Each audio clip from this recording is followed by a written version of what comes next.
first two rounds, you got pushed to 7 in consecutive series.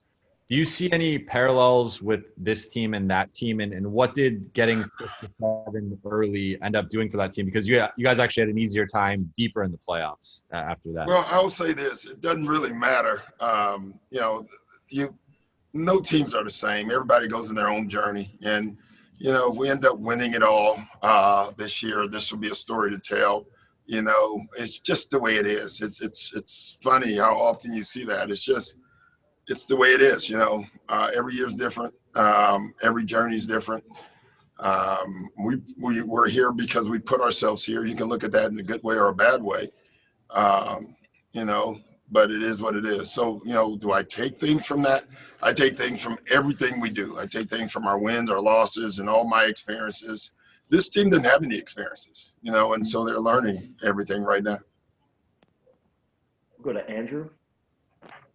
Hey, Doc, in your reviews of the second halves of these past two games, are there any breakdowns you just felt in specific areas are uncharacteristic of this group in terms of where No, it's no like this. There's no secret like potion that something happened. The two things that we didn't do clearly defensively, they shot almost 60% in the second half. The one thing that did stand out, they went to the free throw line like on every play.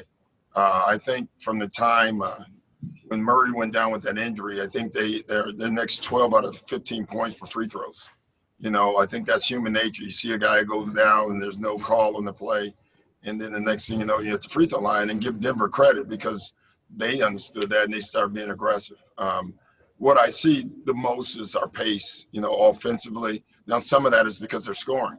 But some of that I thought was self-inflicted. And then defensively, we have to be better. And Doc, you said that you saw this team doesn't have any experience together. I mean, Kawhi is that guy who has been in game 7. I have no experience with this team. But in terms of game 7s, he knows what it's like to play in new situations. What have you seen from him? Is he a guy who talks about he's unshakable. Like Kawhi, you can't guarantee that he'll play well or not, because he's human and all players are. But the moment won't be too big. Like that's the one thing, like with him, you just know that. So that's comforting to know that. Thanks, Doc. No, we'll go down to Dan in the bubble. Do you know what you're going to say to the team tomorrow yet? No, I'm going to say, let's go win. Like, there's no rah-rah speeches are very overrated, Dan. They last about 3 minutes, and you come running out and you're fired up, and then 3 minutes later, you got to focus on playing basketball. So there's no, like, secret speech. That's for, the movies. The real thing is you got to have them prepared in preparation. And so that's what we'll do the next 2 days. We'll get them doing what we've done to get the leads and continue to do it. But there's nothing secret or magical. It's about playing basketball, manning up, moving the ball, doing all the things that we can do. Other than that, that's about it.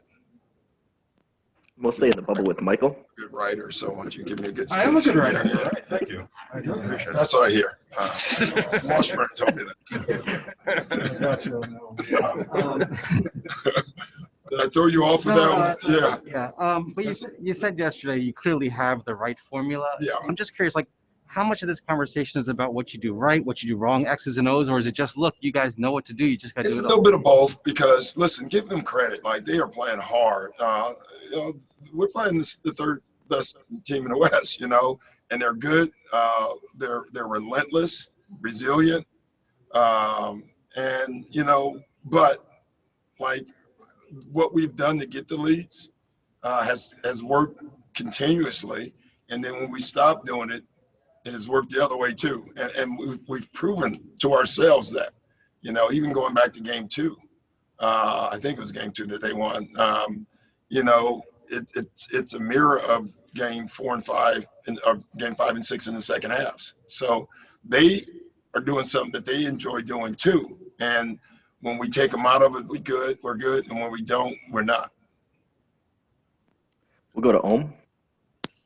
Doc, what do you think you'll learn from your team tomorrow in their first game 7 together? And what have you learned from your past teams that have gone through a game 7?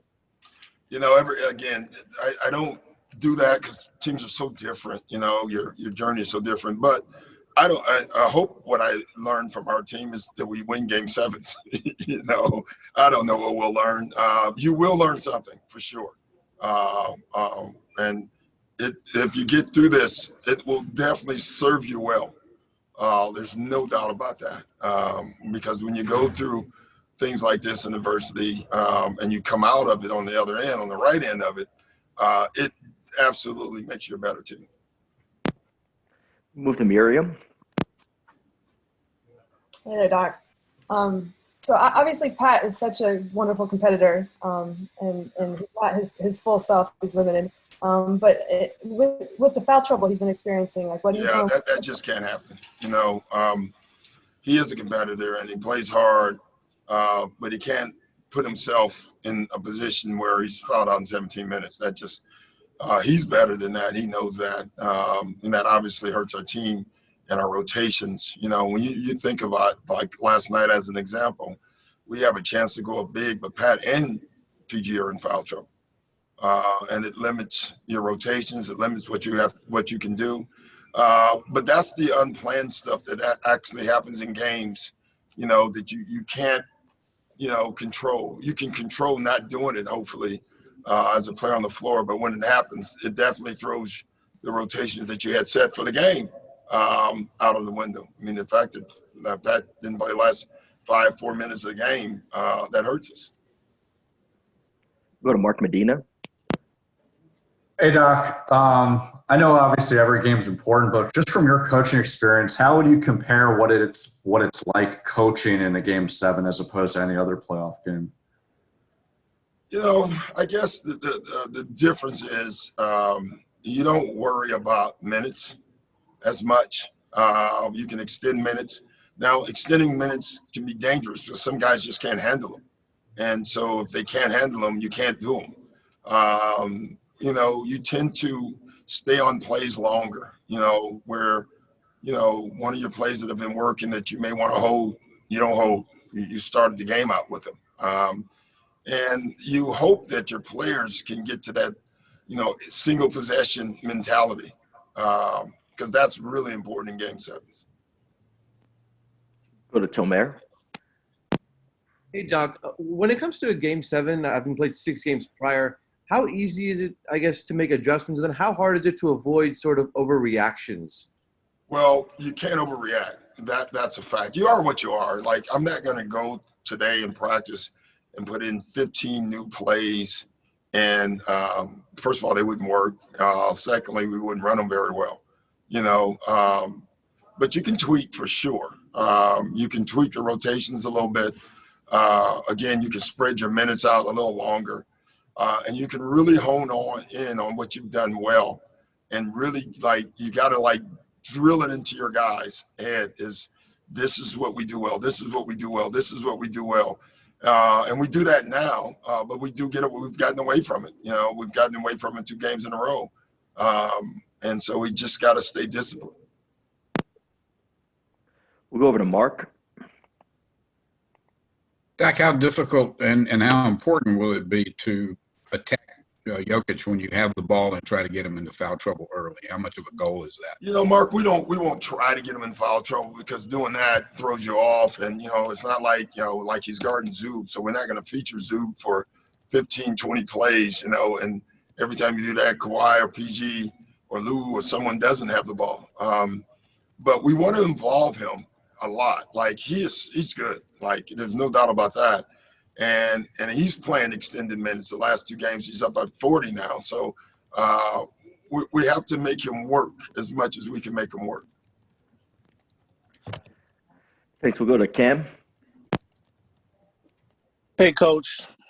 I'd like to know how concerning is it to you that you have to inspire and try to encourage your guys to kind of show some life, show some spirit, show that sense of energy in the game? It was a point in the 3rd quarter of last game where, you know, you're pleading with them to kind of to come on. How concerning is that to you?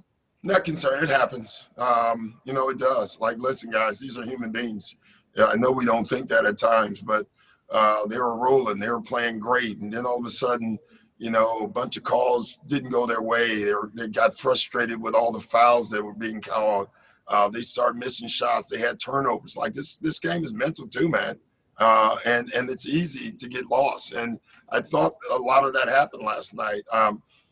We had just blown a lead, and so I thought the stress of that, you can see it on our guys. They're looking at the scoreboard too.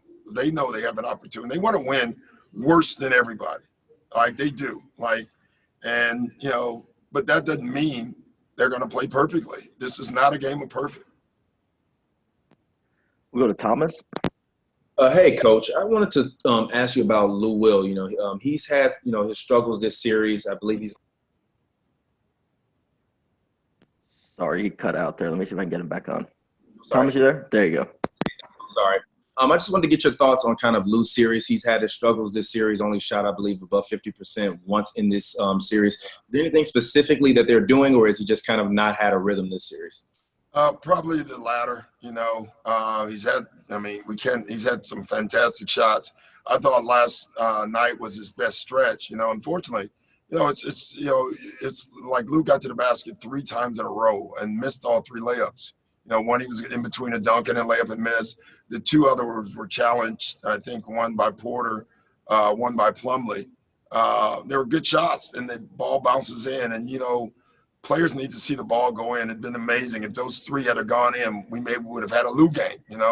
But he's right there. I love last night. I thought for the first time, really since the playoffs have started, that he played with Lou Williams' pace. That's all I've been telling him. The results will happen after that, but just get back to your pace, and I thought he did that. Thanks. We'll have time for one more, and we'll go back to Miriam. Obviously, Kawhi and PG are who they are, but is there anything more that you need from them in situations like this? No, just PG can't get in foul trouble. I think he's been in foul trouble at least 2, maybe 3 of the games. And at times he's not even guarding one of their key guys. So we just got to keep him on the floor. The foul troubles by our guards, they have been very hurtful in this series, not just the last 2 games.